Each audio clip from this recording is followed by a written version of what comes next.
बहुत सुंदर बेटा विवाह के गीत लेके आयल बनी तो सुनी जे कैसन लागता। गाला फंस गई बेटा। अरे चमा चमा चमा केला दूल्हा के मऊरी, चमा चमा चमा केला नो जोड़िया रे, चमा चमा चमकेला दूल्हा के मऊरी,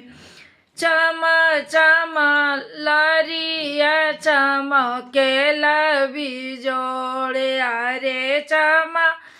चमा चमकेला दूल्हा के टैया, चमा चमा चमकेला सूटा रे, चमा चमा चमकेले दूल्हा के अंगूठी, चमा चम घड़िया चमकेला बिजोड़िया रे, ये न पहिनी बाबू ठाढ़ी अंगना वानाए न से ढरे लगले लोर, अरे ये तना पहिनी बाबू ठाड़ी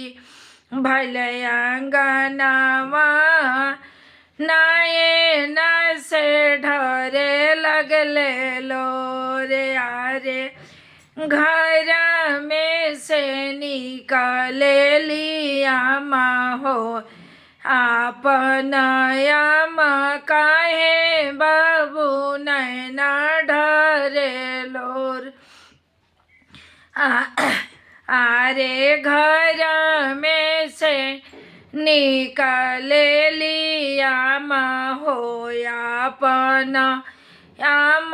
काहे बाबू नैना ढरे लोर, अरे ये कहीं भूला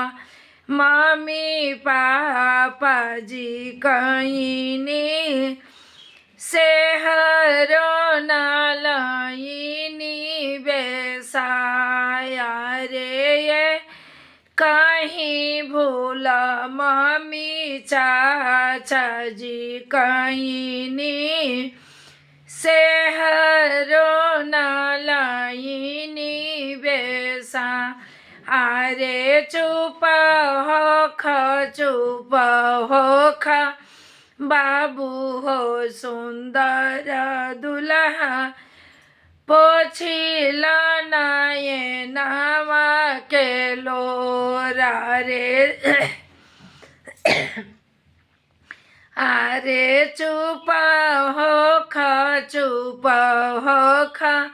बाबू हो सुंदर दुल्हा,